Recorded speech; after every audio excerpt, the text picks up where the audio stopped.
સુરતની નવી હોસ્પિટલમાં એકવાર હજુ એક મહિલા ડોક્ટરને વાળ પકડી માર મરાયાની ઘટના બનવા પામી હતી. સુરતમાં ડોક્ટરોની સુરક્ષા સામે સવાલો. મહિલા રેસિડેન્ટ તબીબને દર્દીએ માર માર્યો. નવી સિવિલમાં સતત બીજા દિવસે બબાલ. સુરતમાં નવી સિવિલ હોસ્પિટલમાં બીજા દિવસે માનસિક અસ્થિર યુવકે ડોક્ટર મહિલાને વાળ પકડી માર મારતા બબાલ વધી હતી. તબીબના વાળ પકડી માર મરાતા હોસ્પિટલમાં હોબાળો થયો હતો, જે કારણે પોલીસ ઘટના સ્થળે પહોંચીને વધુ તપાસ હાથ ધરી હતી. તો માર મારનાર દર્દીને હોસ્પિટલના સ્ટાફે ખટોદરા પોલીસને સોંપ્યો હતો. ડોક્ટરોની સુરક્ષા સામે સવાલ. નવી સિવિલમાં સતત બીજા દિવસે બબાલ થતા હોસ્પિટલ સ્ટાફમાં રોષ જોવા મળ્યો હતો.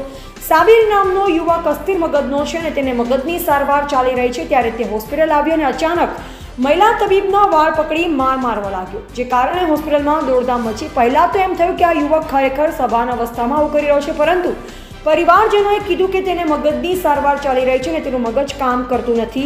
ત્યારે સમગ્ર મામલો થાળે પડ્યો અને પોલીસે યુવકની અટકાયત કરી. મહિલા રેસિડેન્ટ તબીબને દર્દીએ માર્યો માર.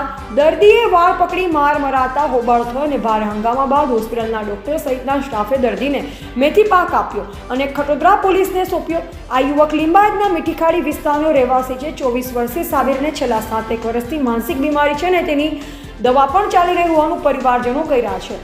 સાબિર માનસિક બીમાર હોવાથી દવા પણ ચાલે છે. સાબિરની વાત કરવામાં આવે તો તે ઘરમાં પણ આવી જ રીતે મારામારી કરે છે તેવું પરિવારજનોનું કહેવું છે.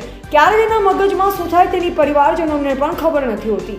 ત્યારે આ યુવકે જાણી જોઈ કરી હોય તેમ પ્રાથમિક રીતે નથી લાગી રહ્યું, તો પોલીસે સમગ્ર ઘટનાને લઈ તપાસ હાથ ધરી છે.